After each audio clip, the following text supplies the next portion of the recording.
At the moment, it's in a pretty low point, the UN. It does need reform. There's no real appetite or ability for it to reform itself. So you're kind of left sort of clutching at what is good about it. It was set up to end war. Now, plenty of people are questioning whether the United Nations is still fit for that purpose. And this is why.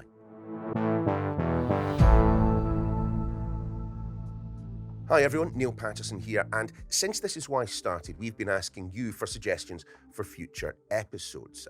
Not that long ago, Jackie suggested we take a look at the US midterms, and we did. So, what with it being a bank holiday, we thought this was an appropriate occasion to use another one of your ideas. Hi Neil, it's Bernie here from Glasgow. I'm really enjoying the podcast. Given the amount of conflicts taking place around the world right now, is the UN still fit for purpose? Especially given the veto powers that many countries can abuse, in my opinion. While diplomacy is extremely important, I fear the UN resolutions don't have the teeth needed to resolve these issues. Keep up the good work. Thanks, bye. Thanks very much, Bernie. So, to answer her excellent question, I sat down with our International Affairs editor, Dominic Waghorn. This one's right up your alley as our International Affairs editor. But let's rewind to the very beginning of the United Nations. I mean, what was it set up for? Yeah, you're right. It's right up my alley, and it's probably one of the questions I get asked most by members of the public is, so what is the UN for, and why has it failed so spectacularly? It was set up in the wake of World War II by the victors of World War II. And it was basically a sort of club of nations that decided that something had to be done so what the world had gone through, those two tragedies and traumas of World War I and World War II, could never be repeated. And that something had to be done that would sort of enshrine a global, united, international effort to avert any of those tragedies happening again. So I've got the preamble to the UN Charter here. So, in the words of the UN itself, it says, "We, the people of the United Nations, determined to save succeeding generations from the scourge of war, which twice in our lifetime has brought untold sorrow to mankind, and to reaffirm faith in fundamental human rights and the dignity and worth of the human person, in the equal rights of men and women and of nations large and small." So it goes on, but that gives you exactly what it's all about. The mission statement of this club of nations was to avert any repeat of the trauma that the world had gone through, but also to reassert that kind of global faith in what effectively are Judeo-Christian values of human dignity, human equality. So it's all about international law. It's keeping the world safe and secure, but also as stable as possible for people. And I think the fundamental point to make very quickly, Neil, is that it is often seen as a world government. And I think that kind of underpins the kind of disappointment many people have with it. It's not a government. It's not a global authority.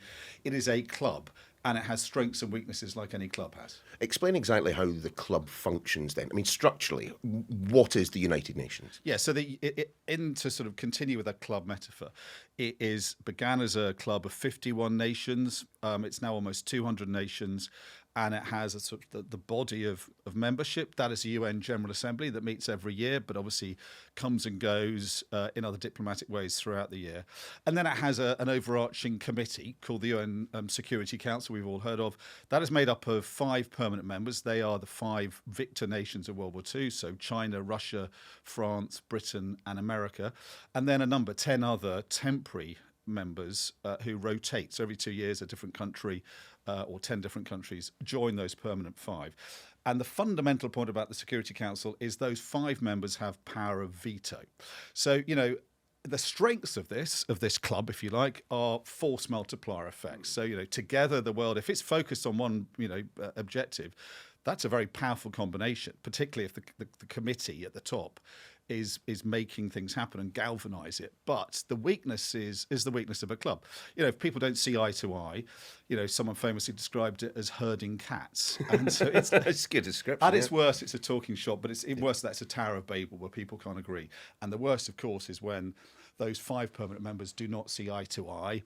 And they haven't, for at least 20 years now. And that's what effectively has made it such a dysfunctional organisation. This all goes to what are known as resolutions. And as I understand it, these can be passed by both the General Assembly, the big talky bit, and the Security Council themselves. Yeah, right, exactly. So the General Assembly produces resolutions that are non-binding, but they are recommendations effectively. A statement of intent from exactly. the UN. It's like it's saying we all the countries here agree, with a majority that something should happen. And 2 years after the foundation of the UN, UN General Assembly produced a resolution that agreed on the partition, or a majority voted for the partition of Palestine, the Palestinian Mandate. The British had operated into a Jewish homeland and an Arab homeland. And so actually you could say things didn't get off to a great start because everyone wasn't on board, the Arab nations around Palestine in particular, and that led to the first Arab-Israeli war. So one of the first things they did, actually, the UN, was use a resolution to set up the conditions for one of the world's longest-running conflicts. So that's one resolution. The UN Security Council has resolutions that are meant to be binding. So if you break those resolutions, you are flouting international law. And when it's working as a sort of functioning body, well, then that is a pretty sort of punitive resolution, potentially. But if it's not working, then you can't hold people to account because the Security Council may have produced the resolution, but it may not agree on how to punish people flouting the resolution, and that's kind of where things have got sticky in the last couple of decades. But the people who created the United Nations were not daft, and one presumes that they saw situations like this coming. I mean, take, for example, Russia blocking action on Ukraine, the United States intervening on something to do with Israel. Is that the system being abused, or is that the system working as it was supposed to? I think it is built into that system. It was meant to allow for friction and tension. But where it comes unstuck is when a member of the Security Council is deliberately using and cynically using the Security Council and the UN for its own ends. So Russia, when it got involved in Syria, for instance, it looked at what had happened, and it looked at the way the West had used the UN to achieve its own ends in Iraq and Libya, and said, we're not going to allow that to happen again, but we're going to do the same thing in Syria. So they got involved, saying they're supporting Bashar al-Assad, saying that they were trying to avoid Syria turning into a basket case like Iraq and Libya, but also because they wanted to get involved in a military sense and get a couple of bases in Syria. And then they very cynically used the Security Council, or their position on it, to veto any investigation in chemical weapons being used by their ally Bashar al-Assad, and any effort to kind of remove him from power. And then that that rendered the Security Council completely dysfunctional. But it also then set a precedent for arguably an even bigger threat to the UN, and that's the way America under Donald Trump has flouted the principles and completely undermined the principles, really, of the UN to achieve his own personal aims. I mean, that kind of leads me on to a point I was going to make, that in recent history it has felt that where the UN has passed resolutions, the Security Council has passed resolutions, they have been used as pretexts for conflict, as a justification for conflict. And I'm wondering which is the worst situation, the United Nations being used in that fashion, or Donald Trump just going wherever he wants in the world, parking his aircraft carriers and firing off a few rounds. Yeah, it's hard to say what is worse. I mean, what is worse? Is it worse for Russia to use the UN or its position on the UN Security Council to block any meaningful investigation into one of the worst things you can do as a leader, to use chemical weapons against your own people? That's arguably worse than what Donald Trump has done. But I think the problem with Donald Trump is that he has an ideological problem with the UN, and that is he doesn't see eye to eye with any of the foundational principles of the UN. This is a man who just doesn't buy into the idea of the post-war world order that we've heard all about. America set up this world order using the UN, using NATO, using its support for the EU, using other institutions to basically set up a world structure that suited America. It guaranteed American dominance, and it's kept the world relatively stable. We haven't had a repeat of World War I and World II, not so far at least. But Donald Trump has not. He doesn't see the world the same way, and he thinks that all these institutions are ripping America off, and so he doesn't have any time for the UN. I think he also he and his sort of supporters on the right of American politics have a lot of trouble with things like abuses, like where Iran is occasionally the chair of the UN Human Rights Committee. Unbelievable. There are massive problems with, and anomalies and aberrations, if you like, or, where the UN's critics certainly have grounds to object with the way it operates. But I think with Donald Trump, it's a more fundamental reservation or problem he has with the UN. And so if you have an American president who has that attitude to the UN, then it's actually a bigger threat, arguably. To support Bashar al-Assad or to stop him using chemical weapons is egregious. But in terms of a threat to the UN, America currently is a bigger threat. It's not funding it, and it's encouraging other nations not to believe in it. And as we've seen with Donald Trump and his Board of Peace, he's actually trying to set up something as almost a rival to the UN. Of which more later. But tell me why Donald Trump is wrong. I mean, give me examples of where the United Nations has actually been a force for good. So, well, I think the basic principle that if you want to avoid bad things happening, or you want to cooperate and unite together to make good things happen, it's self-evidently true, isn't it, that you do have force multiplier effects. If the world agrees that climate change is a massive threat, it can only solve that threat by working together. If it believes that world hunger is a universal threat, it can only resolve that by working together. He has this sort of unique view of multilateral cooperation, which I think comes out of his New York real estate past, which is that in any deal, for one person to do well, the other party has to do badly. You can't have a deal where both sides benefit mutually. That's a lot has been made of that, of Donald Trump, but he sees the world in terms of the strong and the weak. So the UN does not really make sense to him. He's also, as we know, a narcissistic man that for whom the idea of any sort of body being a threat to his authority, because it's made up of lots of many other different countries, that is something he's very sort of resentful of as well. So for any number of reasons, and there's a lot of support on the right in American politics, the UN is a bad thing, and it's not going to work with America opposed to its principles and with Russia acting like a rogue state, because those are the 2 out of the 5 members of the Permanent Security Council committee makeup, and therefore that is a fundamental problem for the UN.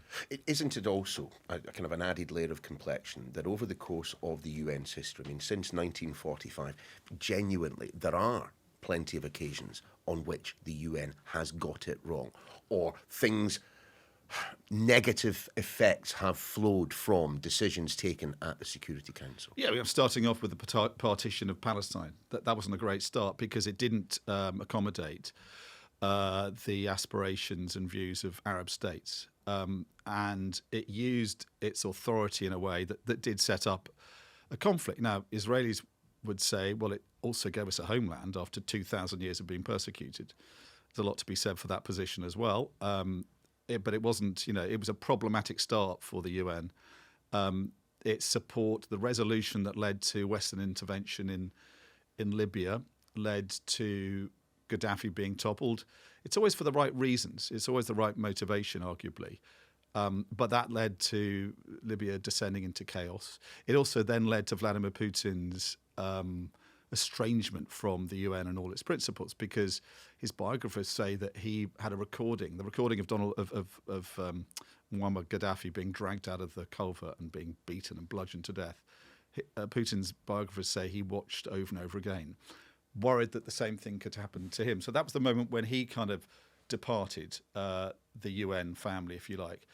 So yeah, it's often these resolutions are for the right reason. But if they can't be implemented with universal support, that's where things come unstuck. I'm just wondering, though, are we entering, or indeed have we perhaps already entered, a world where the UN matters less because the big powers simply ignore it? I think the other point, Neil, is basically, does it suit the world that we live in? It suited a world that had gone through 2 massive traumas and wanted to get together to try and avert them ever happening again. And we now live in a world where sometimes you have to tell people what the Second World War actually was. Yeah, there is that, but also we live in a world where it seems the world's greatest superpower thinks it should be a world where might is right, where force prevails, that doesn't believe in multilateral organisations, doesn't really believe in a rules-based world order, is arguably the biggest source of risk in the world. And it's a world where, if you have an American president who seems to prefer strong men over his allies, and you have a Russian leader invading a neighbour and trying to prove that might is right, if you have a Chinese leader who at some point in his time in office is likely to do something similar to Taiwan, obviously we need to have a return to the principles of 1945, but that's not the world we live in. So in a sense, it's unfair to criticise the UN for being dysfunctional. It's more symptomatic, arguably, of the world that we live in. Sure, but I mean, compare and contrast what's going on with NATO. I mean, another organisation set up in the aftermath of the Second World War. The United States has made clear its view of that particular institution. What's been the response? Change the institution. Get everyone else to do more. Where's the change at the UN? That's a very good point. A very good point. And there's enormous pressure for reform, and I think those critics of the UN on the Republican right, that they're not all as kind of cynical and potentially destructive as Donald Trump. And what they say, yes, is right. It is reforming. It's absurd to have situations where Iran, so repressive, a regime chairs a UN human rights body. I go to the UN General Assembly every year, which is the couple of weeks where Manhattan grinds to a halt because almost 200 world leaders and their diplomats descend on New York, and it's effectively now a talking shop. And every year you hear the same call for reform. Every year people say this is the moment when the UN can be changed into a sort of massive leviathan, into something that can be useful, and it never leads to anything. And the problem is it's just got too many members, and it needs leadership. If you imagine a club of 200 people,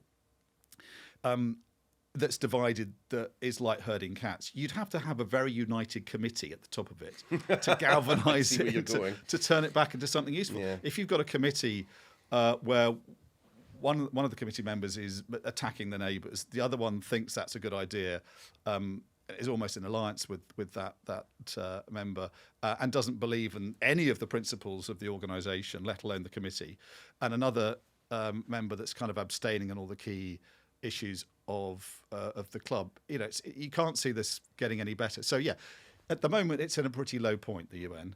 It does need reform. There's no real appetite or ability for it to reform itself.